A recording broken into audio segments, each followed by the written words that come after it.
میرے محترم دوستوں، بزرگ عزیزوں، حاجتیں پوری کیوں نہیں ہوتی؟ ایک تو گناہوں کی وجہ سے حاجتیں پیدا زیادہ ہوتی ہیں۔ لوگ کہتے ہیں حاجت تو پیدا ہوگی، ایسا نہیں ہے۔ صحابہ کی حاجتیں اور اس زمانے کی حاجتیں ذرا مقابلہ کر کے دیکھو تو صحابہ کے زمانے میں حاجتیں بہت کم ملیں گی، اس زمانے میں حاجتیں بہت زیادہ ہیں۔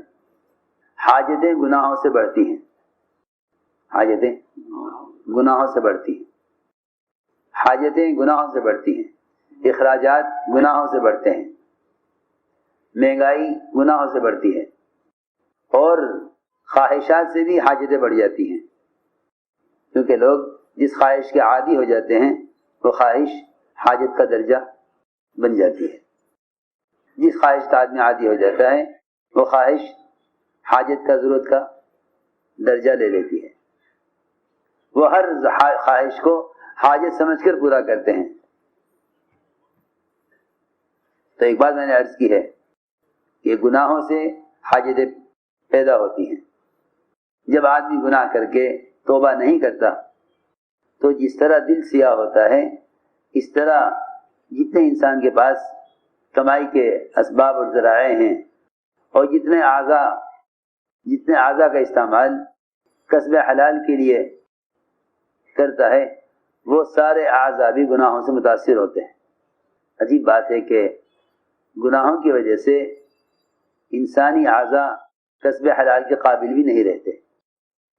گناہوں کی وجہ سے انسانی اعضاء کسب حلال کے قابل بھی نہیں رہتے۔ سوری بات میں عرض کر رہا، کیونکہ جو لوگ گناہوں میں مبتلا ہو جاتے ہیں وہ کمانے سے بھی عاجز ہو جاتے ہیں۔ تو جب اعضاء کسب حلال کے بھی قابل نہیں رہتے تو عبادات کے قابل کیسے رہ سکتے ہیں؟ اس لیے صلاۃ التوبہ، اس کو حضرت حیض صحابہ میں صلاۃ الحاجہ پہ مقدم کیا ہے۔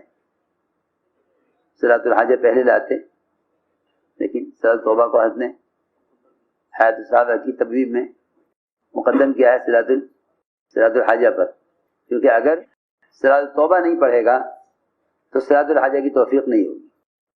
صلاۃ التوبہ نہیں پڑھے گا، صلاۃ الحاجہ کی توفیق نہیں ہوگی، اور اگر صلاۃ التوبہ کے بغیر صلاۃ الحاجہ پڑھے گا تو حاجت پوری نہ ہوگی۔ سمجھ آ رہی میری بات؟ اس لیے کہ جو حاجتیں گناہوں کی وجہ سے اٹکتی ہیں وہ توبہ کے بغیر پوری کیسے ہو سکتی؟ جو حاجتیں گناہ کی وجہ سے اٹکتی ہیں وہ توبہ کے بغیر کیسے پوری ہو جائیں گی؟ اس لیے پہلے صلاۃ التوبہ، کہ آدمی سے اگر گناہ ہو جائے تو گناہ کے لیے صرف اتنا ہی نہیں کہ استغفار کر لے، بلکہ گناہ سے دو چیزیں ہیں گناہ کرنے والے کے لیے، ایک ہونے والے گناہ سے پاک ہونا اور ایک گناہ سے آئندہ کے لیے بچنا۔ آئندہ کے لیے گناہ سے بچنا، آئندہ گناہ سے بچنے کے لیے گناہ کے بعد صلاۃ التوبہ کا اہتمام کرے۔ جب مطلق نماز منکرات سے روکنے والی ہے تو جو نماز کسی منکر کے ہونے کی وجہ سے پڑھی جائے گی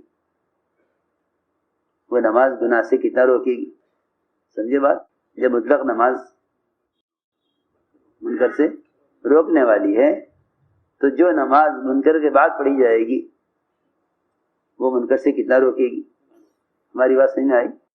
یوں مطلق نماز منکرات سے روکنے والی ہے، ان الصلاۃ تنہی عن الفحشاء والمنکر، لیکن وہ نماز جو کسی منکر کے ہونے کے بعد توبہ کے لیے پڑھی جائے وہ نماز منکر سے کتنا روکے گی؟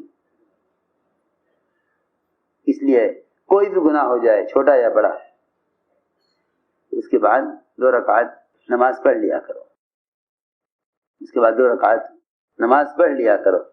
اور یہ بات بھی ہے کہ جس جگہ گناہ ہوا ہے اس جگہ سے کچھ فاصلے پر چلے جایا کرو، کیونکہ جس طرح جسمانی بیماریوں سے فضا متاثر ہوتی ہے اس طرح روحانی بیماریوں سے بھی فضا متاثر ہوتی ہے۔ جسمانی بیماریوں سے فضا متاثر ہوتی ہے، اس طرح روحانی بیماریوں سے بھی فضا متاثر ہوتی ہے۔ گناہ کی جگہ سے ہٹ کر توبہ کرنا توبہ میں پختگی پیدا کرتا ہے. ورنہ اس وقت ہمارا معمول یہ ہے جہاں گناہ کرتے ہیں وہیں توبہ کر لیتے ہیں. وہ توبہ ایسی ہوتی ہے کہ بس گناہ کے ماحول میں پھر گناہ کر لیتا ہے. اس لیے چاہیے گناہ کرنے والا گناہ کی جگہ سے ہٹ جایا کرے. جیسا سو قدر کرنے والے سے عالم نے کہا تھا کہ تم اپنی جگہ سے نکل کر فلاں جگہ جاؤ. اس پر لکھا ہے علماء نے کہ یہ توبہ کے اندر پختگی پیدا کرے گا. توبہ میں پختگی پیدا کرے گا. عبداللہ بن بریدہ اپنے والد سے نقل کرتے ہیں کہ حضور اکرم صلی اللہ علیہ وسلم نے ایک دن صبح کے وقت فرمایا بلال کو بلا کر کہ اے بلال، کیا بات ہے کہ تم کل رات جنت میں مجھ سے آگے آگے چل رہے تھے؟ میں کل رات جنت میں داخل ہوا تو میں نے دیکھا، میں نے تمہارے جوتوں کی آہٹ اپنے سے آگے سنی. تم کیا عمل کرتے ہو؟ عرض کیا یا رسول اللہ، میرا معمول ہے یہ کہ جب مجھ سے کوئی بھی گناہ ہو جاتا ہے، جب مجھ سے کوئی بھی گناہ ہو جاتا ہے تو میں 2 رکعت نماز پڑھ لیتا ہوں. 2 رکعت نماز پڑھ لیتا ہوں. اور جب بھی میرا وضو ٹوٹ جاتا ہے میں اس وضو کے ٹوٹتے ہی وضو کرتا ہوں اور 2 رکعت نماز پڑھ لیتا ہوں. باوضو رہنا مسلح رہنا ہے. سمجھے نہیں؟ باوضو رہنا کیا ہے؟ مسلح رہنا. جو آدمی باوضو رہتا ہے وہ ہتھیار باندھے ہوئے رہتا ہے. جو باوضو رہتا ہے وہ ہتھیار باندھے ہوئے رہتا ہے. اس پر شیطان کا حملہ ممکن نہیں ہوتا جو باوضو رہتا ہے. بے وضو رہنا دلوں کے اندر وساوس زیادہ پیدا کرتا ہے. بے وضو رہنا دلوں میں زیادہ وساوس پیدا کرتا ہے. 2 چیزیں ہیں گناہ کرنے والے کے لیے، ایک ہونے والے گناہ سے پاک ہونا اور ایک گناہ سے آئندہ کے لیے بچنا. آئندہ کے لیے گناہ سے بچنا. آئندہ گناہ سے بچنے کے لیے گناہ کے بعد صلاۃ التوبہ کا اہتمام کرے. جب مطلق نماز منکرات سے روکنے والی ہے تو جو نماز کسی منکر کے ہونے کی وجہ سے پڑھی جائے گی وہ نماز گناہ سے کتنا روکے گی؟ سمجھے بات؟ جب مطلق نماز منکر سے روکنے والی ہے تو جو نماز منکر کے بعد پڑھی جائے گی وہ منکر سے کتنا روکے گی؟ ہماری بات سمجھ میں آئی؟ یوں مطلق نماز منکرات سے روکنے والی ہے، ان الصلاۃ تنہی عن الفحشاء والمنکر. لیکن وہ نماز جو کسی منکر کے ہونے کے بعد توبہ کے لیے پڑھی جائے وہ نماز منکر سے کتنا روکے گی؟ اس لیے کوئی بھی گناہ ہو جائے چھوٹا یا بڑا اس کے بعد 2 رکعت نماز پڑھ لیا کرو. اس کے بعد 2 رکعت نماز پڑھ لیا کرو.